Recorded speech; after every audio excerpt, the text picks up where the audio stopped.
ауылында атом электростанциясы салынады деген ақпарат шығып жатыр. Енді бұл қаншалықты дұрыс, бұл мәселені қаншалықты зерттеуіміз керек, қаншалықты біз дайынбыз Қазақстан жалпы осы тақырыпқа.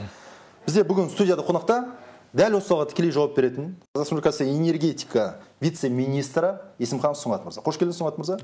Кеш жақ. Енді өзіңіз көріп отырсыз. Енді бірінші кезекте айта кетейік көрерменге не екенін. Атом электростанциясы бұл ядролық электростанция. Атом ядросының энергиясын электроэнергиясына айналдыратын қондырғы АЭС ядроның нейтрондармен әсерлесуінен туатын энергия көмегімен жұмыс істейді дейді.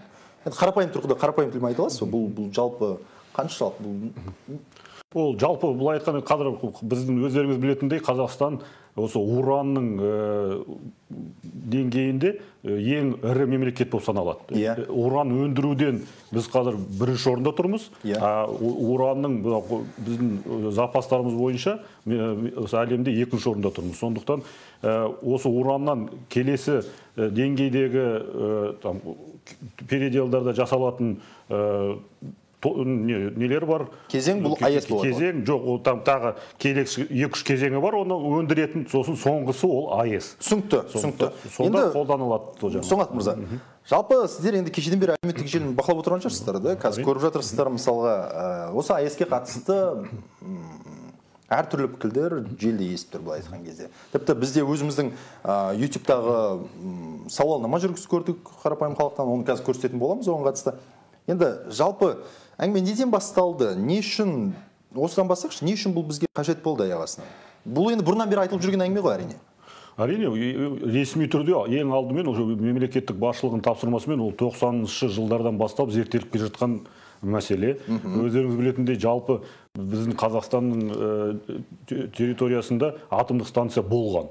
Ол Совет үкіметі кезінде салған Ақтау қаласындағы атомдық станция болған. Ол тиісті шешімдермен 99 жылы тоқтатылған, өйткені өзінің жұмысын аяқтаған мерзімімен. Біріншіден, екіншіден сол зерттеулер ары жүргізіп жүрді. Одан кейін 2013-2014 жылдары үкімет тарапынан тапсырма бойынша тиісті жұмыс тобы құрылды, тиісті зерттеулер жүргізілді. Сондықтан оны ол кеше ғана болған тақырып деп айтуға болмайды.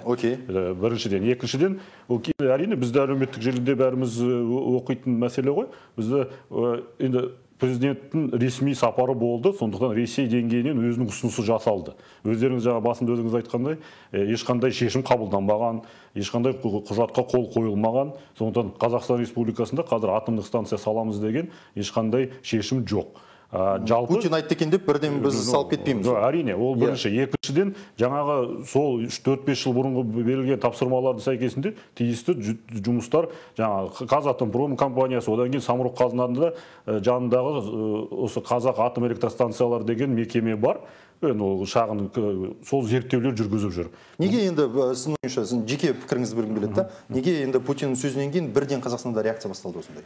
Енді о жағында енді әлеуметтік желі ғой қазіргі кезде. Әрине қазір бұрынғыдай емес, әлеуметтік желіде біреу ойын айтса, оған біз бәріміз кірісіп, сол тақырыпты талдаймыз. Әрине, біріншіден, екіншіден, енді бізде біраз жаңағы соңғы Фукусима бар да, оның алдындағы баяғы Совет үкіметінен өзінің барлығымыз есімізде қалған Чернобыль бар. Сондықтан бір осы қорқынышты жағдай болғаннан кейін атомный станция осындай бір енді әсер етіп жатыр деп айтуға болатын шығар. Біріншіден, екіншіден, енді біз тек Ресеймен ғана ол тақырыпты талқылап жатқан жоқпыз ғой. Ресей жаңағы айтылған, жаңағы айтқан мекеме зерттеулер жүргізіліп жатыр, тиісті маркетингалық іздемелер жүргізілді. Құрметті көрермен, WhatsApp-қа жазсаңыз сұрақтарыңыз, бізге телефонға шалып жатыр. WhatsApp-қа жазыңыз, сұрақтарыңыз міндетті түрде беретін боламыз. Маркетингілік зерттеулер бойынша тиісті жұмыстар жүргізіліп жатыр. Әлемде 5 ірі мемлекет бар, осы атомдық станциялар технологиямен айналысатын. Ол жаңағы Ресей, Америка, Япония, Қытай, Корея мекемелері. МАГАТЭ ұйымы соның? Жоқ, МАГАТЭ ол үстінде тұрған мемлекеттік мекеме ғой. Сол талаптарын МАГАТЭ-ның талапына сай солай салыну керек ол бүкіл әлемде. Сонда жаңағы 5 мемлекеттің ірі компанияларымен бәрімен жаңағы қандай технологиялар бар, келіссөздер жүріп жатыр. Келіссөздер болғанда, зерттеулер жүргізіліп жатыр. Қандай технология бар қазір, қандай қауіпсіздік деңгейі бар. Қазір бұрын 3 поколение 3 дейді, қазір 3+ деген шығып жатыр да. Қауіпсіздігі бойынша, сол бойынша. Сондықтан сол жүргізіліп жатыр, бірақ ешқандай шешім жоқ. Өйткені оны болашақта оны ашық түрде, ресми түрде заң бойынша қабылданатын шешім ғой. Түсінікті. Енді мен білуімше кез келген реактор ол белгілі активті. Құрметті көрермен, міндетті түрде жауап береміз. WhatsApp-қа жазсаңыздар, тек сұрақтарыңыз, телефон шалмай. Мен білуімше кез келген реактор бұл активті түрде, активті зона арқылы жұмыс істейді, иә? Енді мысалға ол дегеніміз уран отыны қызады, соны сұйық затпен суытып біз пайда болған буды электр қуатына айналдырамыз, көрермендер түсіну үшін осыны айта кетсеңіз, бұл қалай жалпы процесс? Енді ол қазір бір ішкі технология. Себебі қазір түсінбей жатыр, бірде мысалы реакция былай пайда болады. Атом электр станциясы десе, ол бітті. Қорқынышты деген сияқты да. Осыны бір анықтап алайықшы, бұл қалай? Жалпы атом электростанциялар ең бір қауіпсіз технологиялар, қауіпсіз станциялар болып саналады жалпы энергетика саласында да. Өйткені жаңа өзіңіз айтқандай, жаңа ураннан тиісті біз отын шығарамыз да.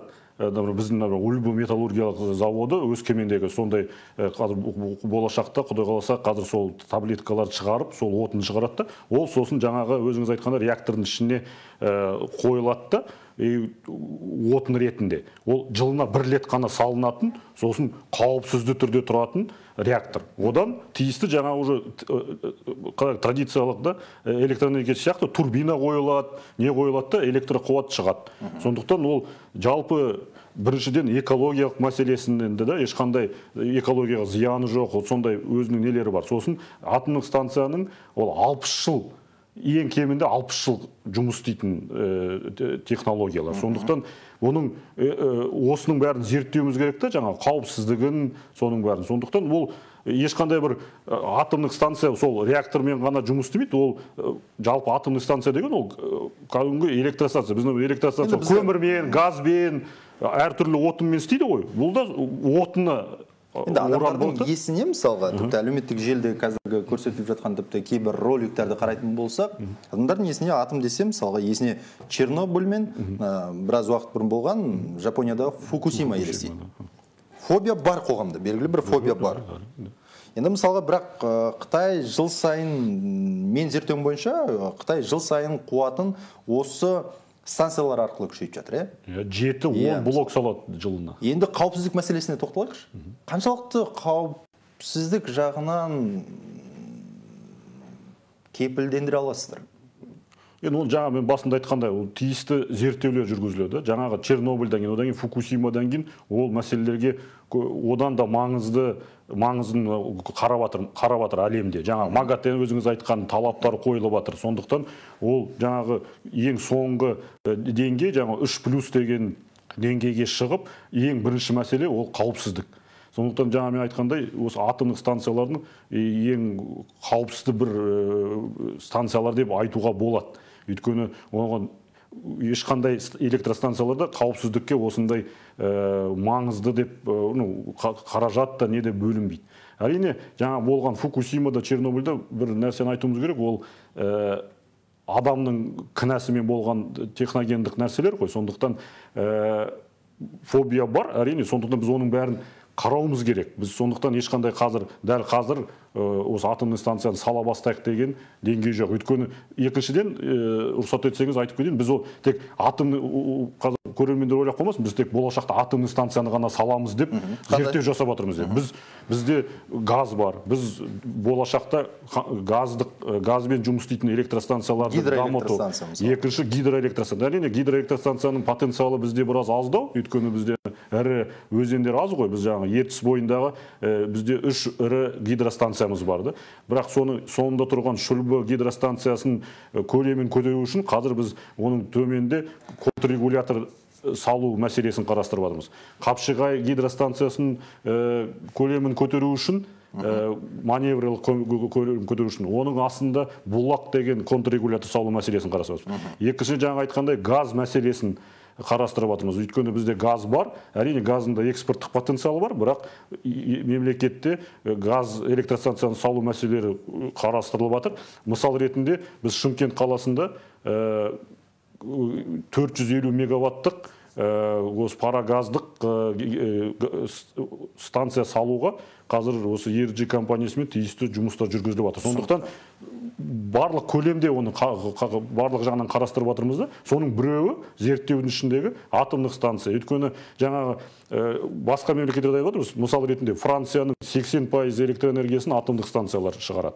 Оны же олар бүкіл Европаға сатады. Қытайда жаңа өзіңіз айтқан, Ресей салып жатыр, Түркия салып жатыр да. Сондықтан ол жақсы енді. Мысалға Қытайда, Түркияда болсын электр қуатын тұтыну бұл өсіп жатыр. Олардың белгілі бір қазба байлықтары жоқ мысалға. Енді қалай ойлайсыз, бізді қаншалықты Қытаймен, сол сияқты елдермен салыстыру қаншалықты дұрыс? Яғни тұтыну энергиясы өсіп жатқан мемлекетпен және қазба байлығы жоқ мемлекетпен, сәйкесінше қазба байлығы бар, бірақ тұтыну сондай бір көлемде ол мемлекеттермен салыстырғанда өсіп жатқан жоқ. Енді бұл қаншалықты дұрыс сіздің ойыңызша? Жоқ, біріншіден біз жаңа Қытай мемлекетімен де, Ресеймен де, жаңа басқамен салыстырсақ, олардың да тиісті көмірі де бар, газы да бар, да барлық деңгейде олар да дамыған. Бірінші, екіншіден жаңағы тұтыну жағынан бізде де тұтыну өсіп келе жатыр. Былтыр 18 жылы, 17 жылға қарағанда біздің тұтынуымыз 5%-ға өсті. Жыл сайын өсіп келе жатыр. Қазір бүгінгі күнгі бірінші 90-ды қарасақ, біз уже 1% былтырға қарағанда, осы кезеңге қарағанда тұтыну өсіп келе жатыр. Сондықтан әрине осы ең жақын 5-7 жылға біз өзіміздің толық электроэнергиямен қамтамасыз етіп тұрмыз. Бірақ болашақта 30-30 жылдан кейін ары қарай тұтыну да өседі, жаңағы деңгей өседі, жаңағы бізге де технологиялар келіп жатыр, жаңағы электро... Қай жылдары дейсіз? 30 жылдан кейін. Болашақта. Біз атомный станцияны қазір да шешім қабылданып жатса да салатын. Оны салып болуға, жаңа барлық жобаларын жасауға 10 жыл кемде кетеді. Сондықтан біз оны сол деңгейден қарауымыз керекті.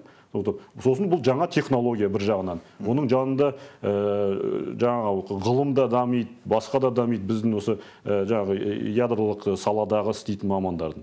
Сондықтан біз оны енді әрине тікелей мен Қытаймен, немен біреумен салыстырып отырған емес, бірақ оларда да басқа газбен де істейтін Ресейде де станциялар салынып жатыр. Біз әріптестермен жаңағы Евразиялық қоғамның ішінде оны талқылап жүрміз ғой бірігіп. Сондықтан жаңа тағы бір рет айтып кету керек, бұл жаңағы 2-3 бағыттың біреуі ғана да болашақта оны барлық талдап болғаннан кейін қабылданатын шешім ғой. Окей. Енді жаңа сіз мен ойыңызды бөлдім ғой деймін, альтернативті энергиялар туралы айттыңыз, ол гидроны айттыңыз, газды айттыңыз мысалға. Жақсы енді. Электр қуатын айттыңыз дейді. Неге бізге мысалға бізде әрқашан айтып жүр, тіпті бүгін бір эксперт хабарласады, неге бізге жоңғар қақпасына жел мега қуатты электр станция, яғни мега жел станцияларын салмасқа дейді. Себебі жоңғар қақпасы 24 сағат жел соғып тұр дейді. Тіпті мен сол жерге өзім барып көрдім деген азаматтар хабарласты.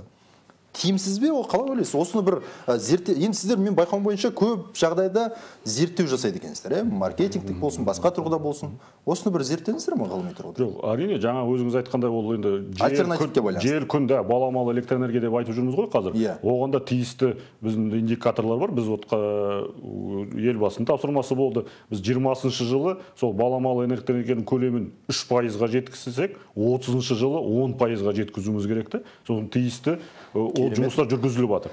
Бірақ қазіргі кезде жаңағы жел электроэнергиясын шығару, күн электроэнергиясын шығару технологиялар қымбат.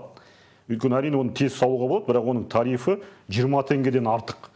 Жаңа жоңғар қақпасы деп айтамыз ғой, қазақша айтсақ. Оның потенциалын бүкіл әлем біледі. Ол әрине үлкен жер болатын жер. Бірақ ол жерге бірінші салу, жаңағы апарып салу технологиялар қазір қымбат. Екіншіден, ол жақтан ол электроэнергияны тасымалдау мәселесі қымбат. Ол қазір қаралып жатыр. Біз Құдай қаласа ол қай процесс? Енді қазір жаңа айтып отырмын ғой, технологиялар арзандап келе жатыр. Жаңағы жел мен күн электроэнергия шығаратын құжаттар соңғы 10 жылда 4-5 есе арзандады. Технология келе жатыр. келесі бір 5-6 жылда онан сайын арзандаса, сонда ол жерге инвестиция тартуға болады. Біз қазір бұл сала қалай? Біз мемлекеттік инвестициялар тарту үшін сол салаға кепілдік беру керек, ол электр энергия сатып алу үшін. А біз ол жоңғар воротасына қазір барып салуға болады, көп қаражат кетеді. Бірақ ондан тарифі жоғары болады да, ертең оны біз тұтынушы ретінде төлеуіміз керек. Сондықтан қазіргі әлеуметтік жағдайда ол тарифті көтермеу үшін оны бірте-бірте келе жатырмыз да, жаңа айтқандай, біз бүгінгі күні 72 объект бар Қазақстан бойынша, жаңа жел мен күннің электр энергия шығаратын. Сондықтан ол жаңа сіз айтқан мәселе де өте күрделі мәселе. Болашақта оны жаңа Қытай көршілерімізбен де оларды бірігіп, болашақта технология арзандағаннан кейін сол жерге салып, оны экспорттауға ол электр энергияның мүмкіндік болуы мүмкін. Түсінікті. Құрметті режиссер ханым, егер мүмкін болса, кімге WhatsApp сұрақты жіберу керек екен, номерді маған жіберсеңіз өтініш. Мына жерде WhatsApp сұрақ келіп жатыр. Енді қараңыз, мен сұрақ туындайды. Түсінікті, жаңа сіз өз сөзіңізді айтып кеттіңіз. Бізде электр энергиясын тұтыну өте сондай, қалай деуге болады, көбейіп бара жатыр ма, және тапшылық бар ма электр энергиясына? Электр энергия тапшылық жоқ. Жалпы бүгінгі күні енді терминологиямен айтсақ, біз бүгінгі... Не үшін салу сондай бір маңыздырақ болды?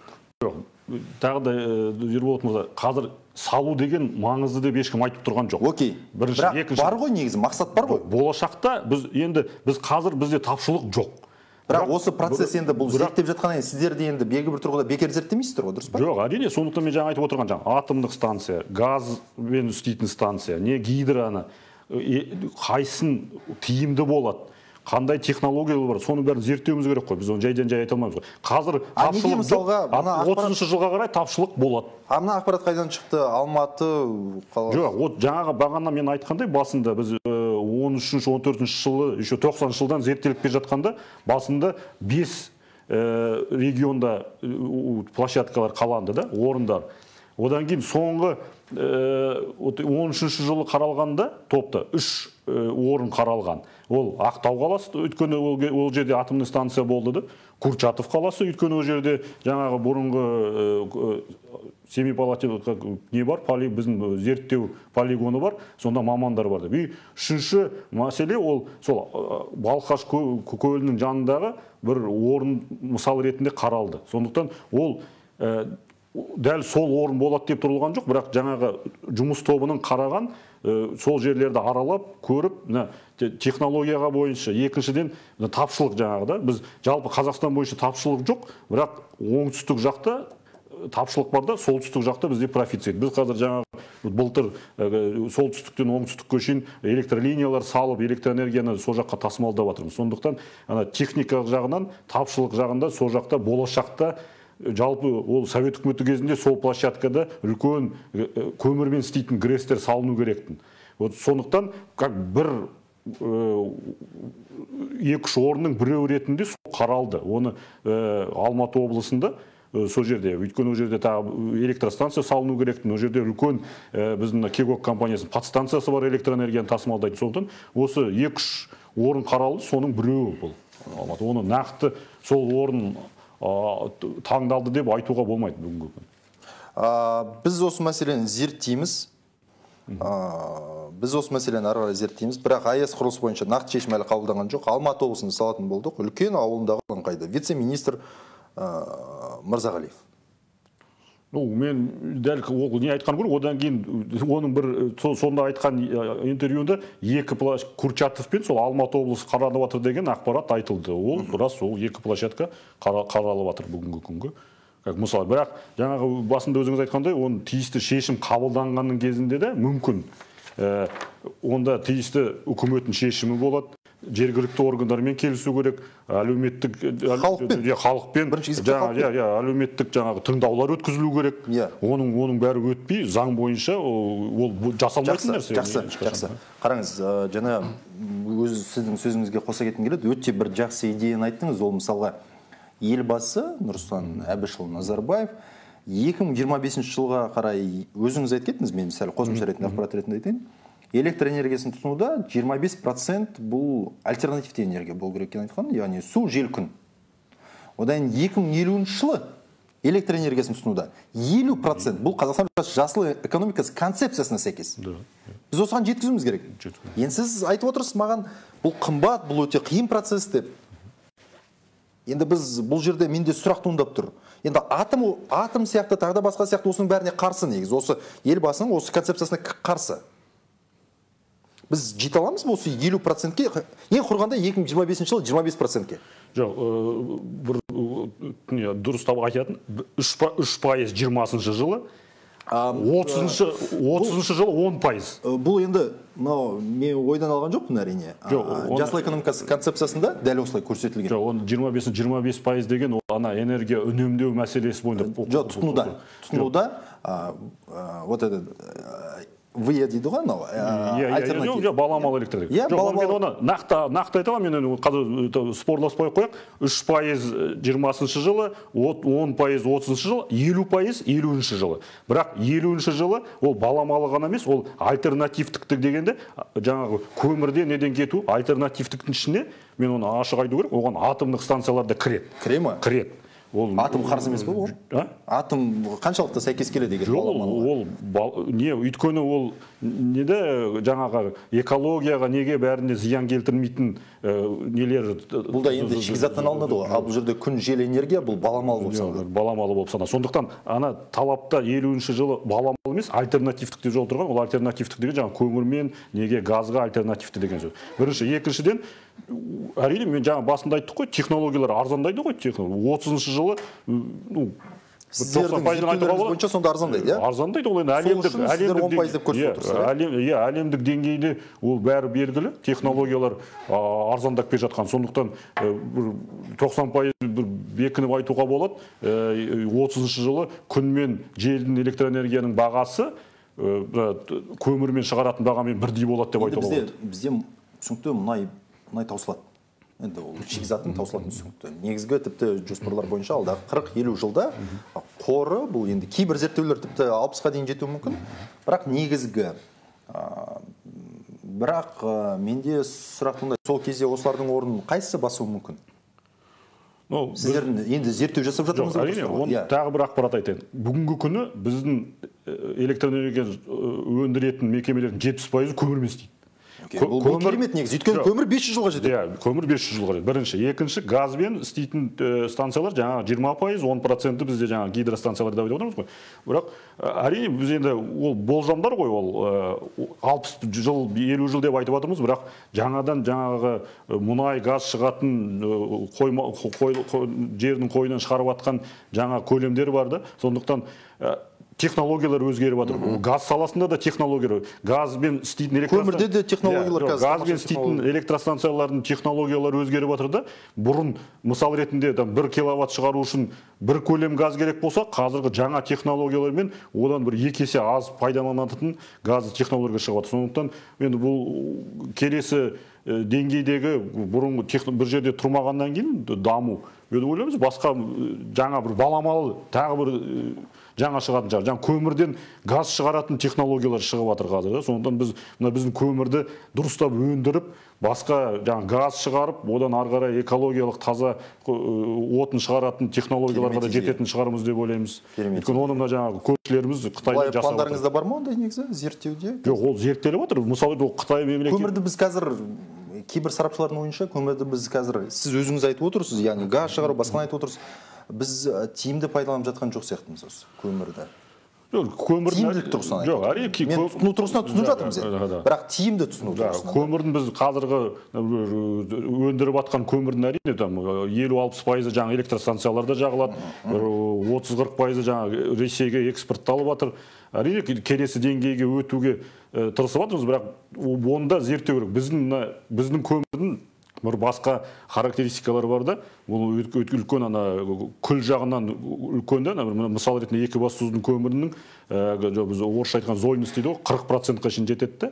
Сондықтан соны қалай келесі деңгейге жеткізетін технологияларды, бірақ ол технологиялар бар, бірақ ол қымбат оларда. Сондықтан соны тиімділігін қазір қарастырылып жатыр. Менде енді тағы да сұрақ туындайды да, мен сіз түсіндім, енді өте бір сондай конструктивті пікірлерді айтып отырсыз. Қараңыз, мысалға енді қайтадан атомға келейік. Мысалға Европадағы Францияны алсақ, мысалға шамамен 80% электр қуатын АЭС-тан алады және көршілеріне сатады. иә, зерттеу бойынша.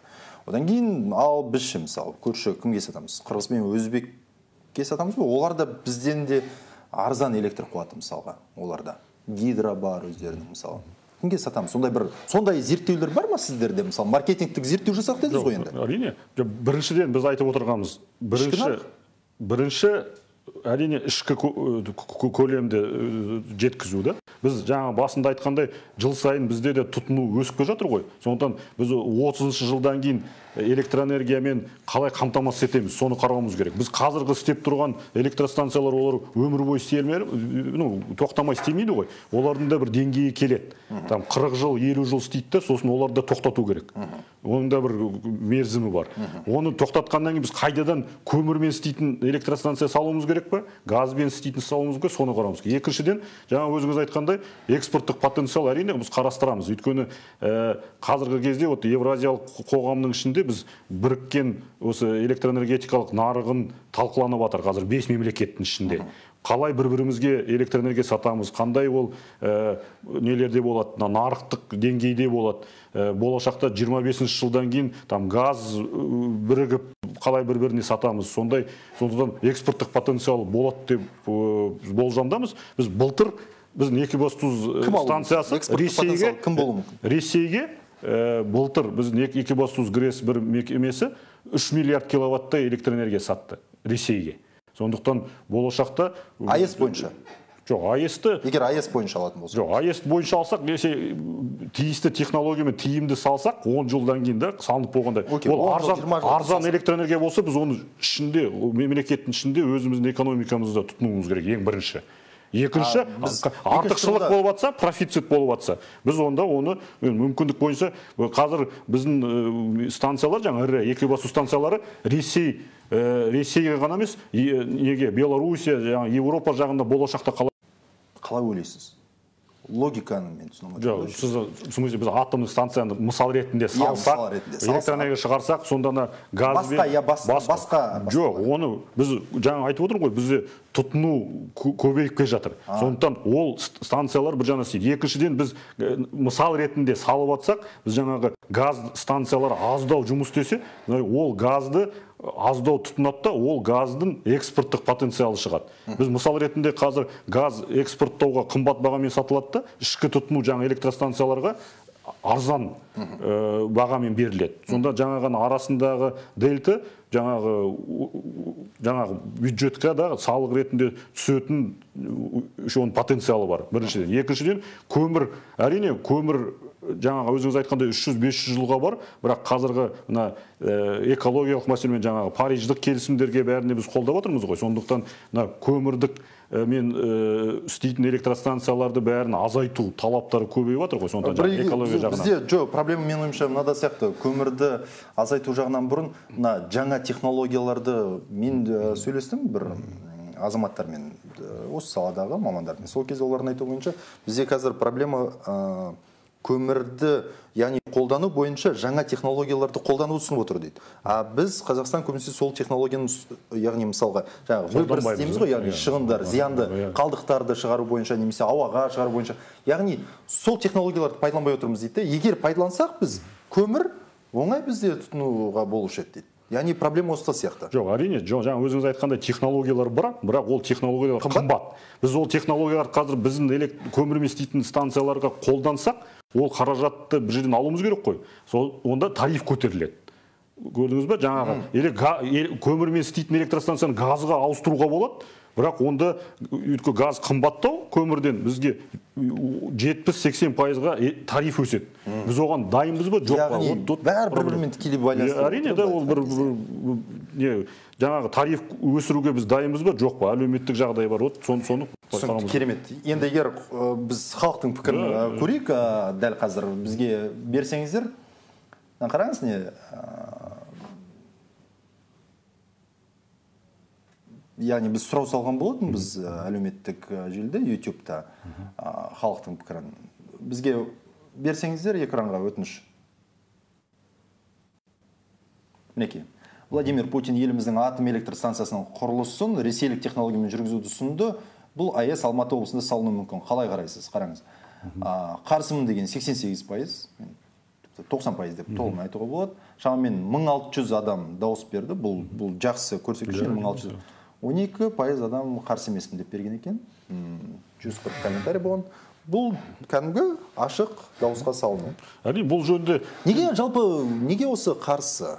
Жоқ, бұл тек Қазақстанда ғана емес, ол жалпы барлық мемлекетте болатын нәрсе ғой.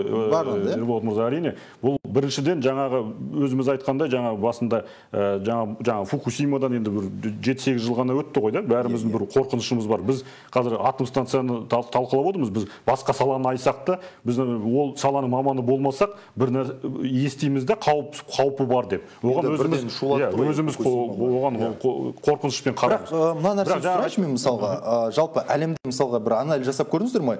Қайсысы ең қауіпсіз? Осы электр станцияларының гидро ма, атом ба, жоқ әлде басқа ма, көмір ма? Қайсысы көбінесе? Атом электр станцияларының көп жарыс болған ба әлемде әлде? Жоқ, одан әрине көп болған жоқ, просто оның салыстырмалы түрде. Жаңағы өзіміздің осы неде тарихта білетін сондай атомдық станцияларда болған нелер апаттардан 3-4 бар да, жаңағы Фукусима бар, жаңағы Чернобыль бар, оның алдында Америкада болған бір нелер бар. Бірінші. Екінші, жаңағы әрине қауіпсіздік деп бір деңгейге бәрін қоюға қиын шығар, бірақ гидро су ағып тұр, аппаратты қоясында, бірақ оның ішінде де бір дұрыс жаңағы жұмыскерлер дұрыс бірдеме жасамаса, бір апат болуы мүмкін, бірақ енді ол сол кезде соның жанындағы суды басып кетуі мүмкін, сондай қауіптар бар да. Сондықтан бәрін ол жаңағы қауіпсіздікті дұрыс нетсек, деңгейде ұстасақ, бәрі қауіпсіз деп айтуға болады.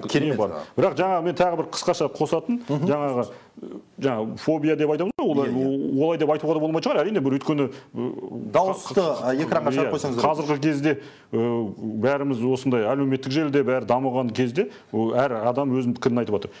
Қай мемлекетте электростанция салына ма, басқа бір нелер заводтар салына ма, әрине сол жерде жаңағы тыңдалымдар тиісті өткізілмей, дұрыс өткізілмесе, әрине халық қарсы болады. Өйткені түсіндіру жұмыстар жүргізілу керек. Жаңағы өзіңіз айтқандай Беларусь жаңағы атом станция салып жатыр ғой, бізде Беларусияда қазір салынып жатыр да. 21-ші жылы жұмыс іске қосайын деп жатыр. Ол әріптестерді бірге қазір Евразия қоғамында бірге талқылап жатырмыз ғой. Қарсы болған көршілері қарсы болып жатыр да.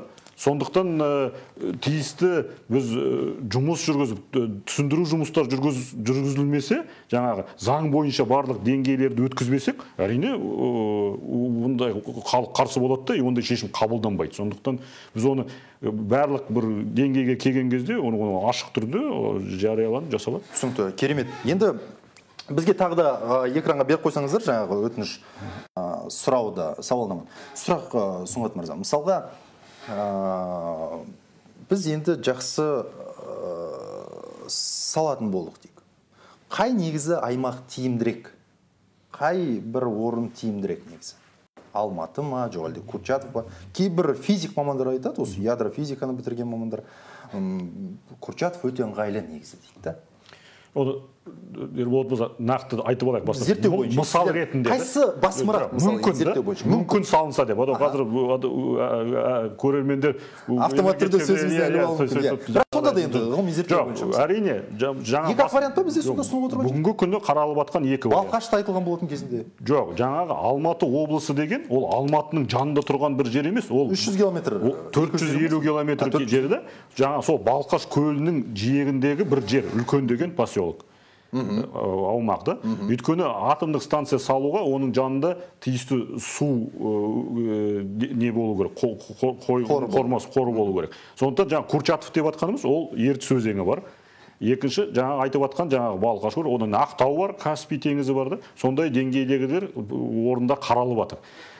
Жаңа Курчатов деп әрине ол жерде біздің ойымыз қалай? Курчатовта жаңа бұрынғы полигон болды, тиісті мамандар болды деп, потенциал бар дейді. Бірақ біз о жерге үлкен электростанция саламыз, бірақ о жерде ешқандай тапшылық жоқ электроэнергияның. Жаңа сол жерде жаңа гидростанцияларымыз бар. Біріншіден, екіншіден екібастұздан келетін желілер бар да электр. Бізде дамып келе жатқан халқы көп, оңтүстік Алматы облысы, жаңағы Қызылорда сол жаққа. Сондықтан жаңағы айтып отырған, сол жаңағы Алматы облысының бір жерінде бізде жаңағы ірі подстанциялар бар да, жаңағы Кегоктың. Соған жақын салып, сол жерден тұтынушыларға жақындау салынғанда ол электроэнергияның бағасы да бәрі арзандау болды. Сондықтан осындай орындар қаралып жатыр. Әрине біз шешім қабылданғаннан кейін одан кейін техникалық, экономикалық негіздемелер жасалады. Сонда тағы орындар қаралады. Сондықтан мүмкін тағы басқа орын шығады. Бірақ біз қазір әрине кешегі әлеуметтік желілерде біз де көріп жатырмыз ғой. Алматының жанында салуға болмайды деп бір жерлестеріміз шығып жатыр. Сонда оны бір автомат түрде ертең салып жіберетін сияқты. Бірінші, екіншіден мен білмеймін сіз қай елден екеніңізді. Сол сіздің туған жеріңізге барып салып отырсыз, сіз де бірінші психологиялық ретінде қарсы боласыз ғой. Неге ол жерге? Или, например, осы Нұр-Сұлтан қаласының жанына саламыз десек, бізді жерлестер ойлайды, неге бұл қаланың ішінде? Сондықтан оны бұл деңгейдің бәрін түсіндіру жұмыстары дұрыс болғаннан кейін ғана ондай шешім қабылданады. Окей. Түсінікті. Мен енді МАГАТаны еске түсіргім келеді, біраз бізде бір 3-4 минут қалды. Кезінде 10% үлесіміз болды мысалға. Кейін ол үлесімізді қателеспесем Ресейге саттық, мысалға. МАГАТадағы 10%. Ол МАГАТада емес, МАГАТа деген ол халықаралық ұйым. Иә, ұйымда онда үлестер болмайды, онда барлық мемлекеттер оның мүшесі. Бізде Вестинхаузер деген компания. Сол компанияда Казатомпромның 10% үлесі болды. Сондықтан ол компанияның енді біраз деңгейі әлемдегі ең мықты атом электр станциясын салатын компания қателеспесем. Болды сондай компания. Енді қазір әрине оның біраз қаржы жағынан, экономика жағынан оның бір қиын кезі болды. Әлі толық деңгейге шыққан жоқ. Онымен конкуренция бәсекелесте жүрген Росатом бар, кореялық мекемелері бар, жапондықтар бар. Сондықтан ол 10% болды Казатомпром. Бірақ жаңағы сол шын айтқанда ол Вестинхаус, мен қателеспесем, банкротствоға ұшырардың алдында. Жоқ, ол 10%-ді Казатомпром сатып, қайтадан өзінің ақшасын қайтарып алды. Түсінікті. Мен тіпті отты деуге болады. Түсінікті. Енді қараңыз, қателеспесем бәсекелесті. Бірақ, енді мысалы қараңызшы, салыстырмалы түрде, мысалға, сіздер зерттеп отырсыздар. Әлемде қай компания осы атом электр станциясын салуда дұрыс технологияларды қолданып, және дұрыс үлгі көрсеткен жатыр? Бұл әлде Франция ма, әлде Жапония ма, әлде Ресей ма? Қайсы дұрысырақ шын мәнінде? Жоқ, шын мәнінде жаңа мен айтқан 5 мемлекет бар. Жаңағы Ресейде.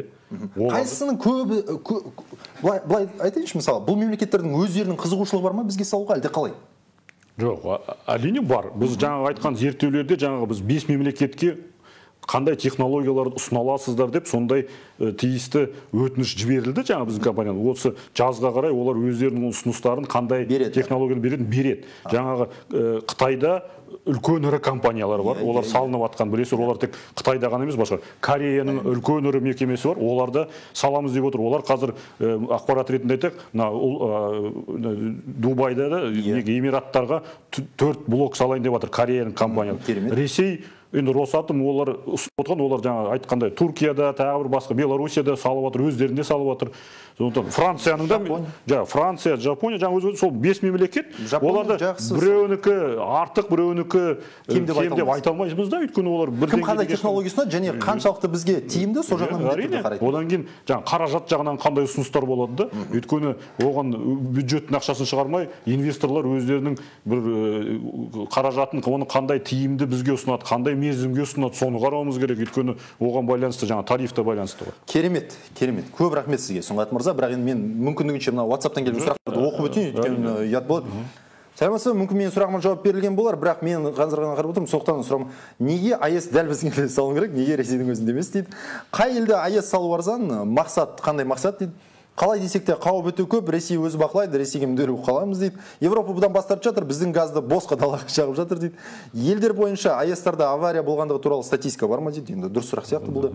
У нас нет таких специалистов, чтобы эксплуатировать АЭС. Это приведет к взрыву и необратимым последствиям, таким как Японии и Украине. Екі-ақ мемлекет бар енді әлемде осылай үлкен жарылыс болған, мен қателеспесем.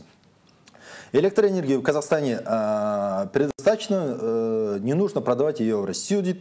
Қазақстанда атом электростанциясын, Қазақстанда электроэнергиясының тапшылығы жоқ, атом электростанциясынан гөрі жоспарланған балама электростанциясы соққан дұрыс, және толық қуатында істемей тұрған электростанцияларды қосқан дұрыс. Болашақта тапшылық болатын болса, жоңғар қақпасына желі қондырғысын осы кезден бастап сала берсін.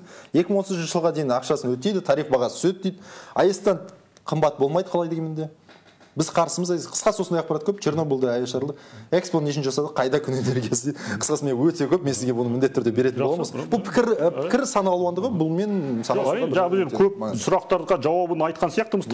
Әрине. Жаңа бір өте дұрыс сұрақ деп айтам. Жаңағы кадр жөнінде. Әрине бізде кадр, біз сұрақ қоймадық. Бізде жалпы бар. Бірақ әрине біз болашақты дайындауымыз керек. Біз бастадық па қазір дайындап? Жоқ, бізде тиісті кафедралар бар, тиісті мамандар бар. Бірақ олар барып сол жаққа жұмыс істеп, практика деген сияқты. Әрине, дәл атомдық станцияда істеп жүргендер аз. Бірінші, екіншіден, қазір мына Дубна деген қалада үлкен зерттеулі сонда институт бар. Оған Дубна Ресейде тұрғандықтан емес, оған 20 мемлекет құрған. Сонда бізде 100 студент оқып жатыр. Керемет. Бұл туралы енді қазір Даниэлдің бағдарламасында айтатын болсақ, көп рахмет сізге. Сұңғат мырза, тамаша болды деп ойлаймын. Құрметті көрермен, енді егер Қазақстанда атом электр станциясын салуды қолдасаңыз, немесе қолдамасаңыз, біздің YouTube желіде, яғни міндетті түрде сауалнама жүргізіп жатырмыз. Сол сауалнамаға қатыссаңыз болады, немесе біздің WhatsApp-қа сұрақтарыңызды, осыған байланысты қарсылықтарыңыз, немесе қолдасаңыздар, оған байланысты пікірлерін жазсаңыздар болады. Немесе басқа ұсыныстарыңыз болса. Бізбен бүгін студияда болған энергетика вице-министрі Сұңғат Есімханов мырза. Ертеңге дейін сәттілік бізбен бірге болсын. Рахмет сізге.